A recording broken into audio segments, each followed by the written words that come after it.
You know what time it is? No charcoal grills are allowed. I'm white. I got you, bro. Illegally selling water without a permit on my property. Whoa! Hey! Give us your right. You don't live here. I'm uncomfortable. Well, if you want to understand how white domestic terrorists are created, all you got to do is look at this story here. A woman on Instagram named Carissa Nash posted this, quote, "This kid comes to my door with a whip looking for my 9-year-old daughter, then puts a big-ass scratch on our Audi. The police came out and tells us it'll work itself out since he's moving soon. So when my husband got home, we went to talk to him about the damages done to our vehicle. The dad tells the son to say he's not there. A couple of minutes later, he finally comes to the door with a gun. He almost shot himself and his daughter standing behind him, SMH. Here's the video. I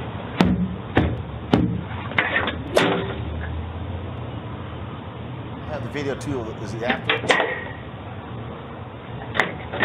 Little boy, you better get your ass from off my porch beating on my door like this.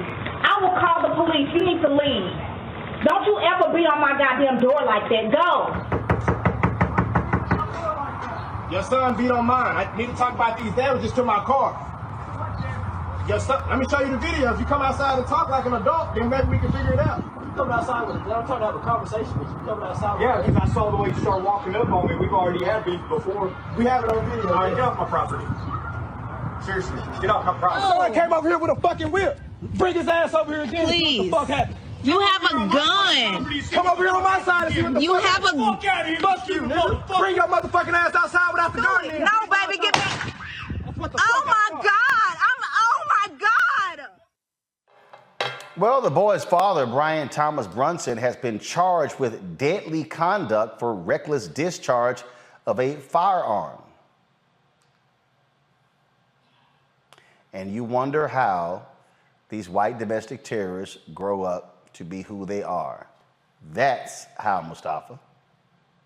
Comes from the roots.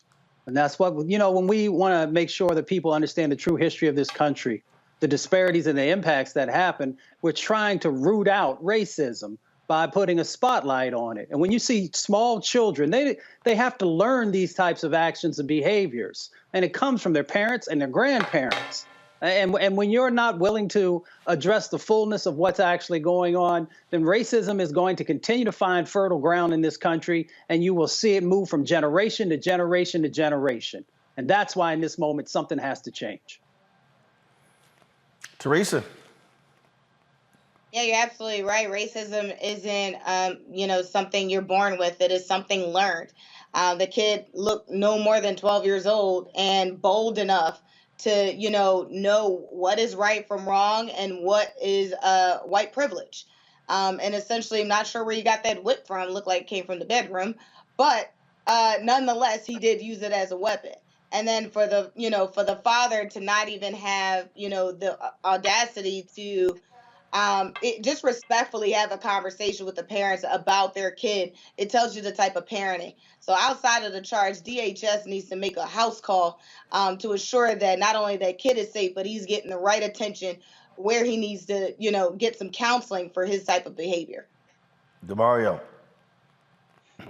Well, from a legal standpoint, this is something that we see all over this country. But Texas is, as you know, Roland, that's your home state.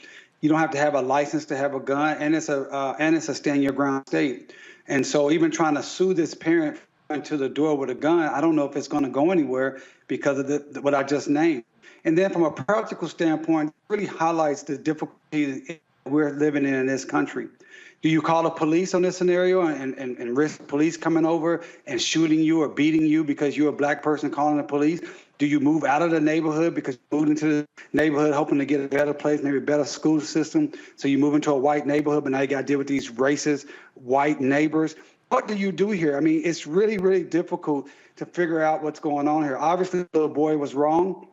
And the kid and the father coming to the door with a gun was not the most practical thing to do, but he had a right to do it. Family, I've really been thinking about what is their recourse here. They can bring a lawsuit. I don't know if it's going to go anywhere. Do you call the police? I don't know. It's a tough deal. We welcome you to the launch of the Mass Poor People's Low Wage Assembly and Moral March on Washington, D.C., June 18, 2022. We are a new, unsettling force, and we are powerful. A new, unsettling force, and we are here. We're rising up to demonstrate the compelling power that we, poor and low-income people, have to reconstruct society from the bottom up. And we need to do it with the loudest voices possible, the biggest actions possible. Because we know that there is no scarcity in this land. The only scarcity is the moral will to do what's right. Hold on, just a little while longer. We are those with sub-minimum wage jobs who can't afford sky-high rent. People with disabilities are the fastest growing minority group. It's crazy to me that in 2021, it's still legal for workplaces to pay a sub-minimum wage to people with disabilities. There are still so much trial and tribulations that we go through as Indigenous people.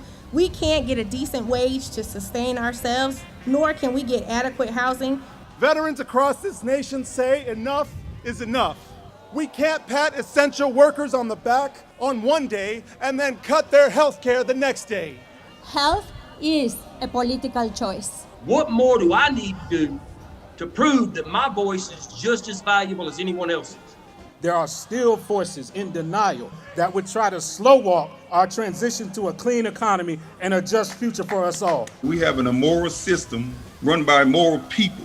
But together we walk, and we walk and we fight. It's time for a change. Reconstruyamos esta gran nación. See, we are people of resilience. As we fight these interlocking injustices together, when we work together, mobilize together, and rise together, we become a voice for the voiceless, and we become an agent of change in a time where great change is needed.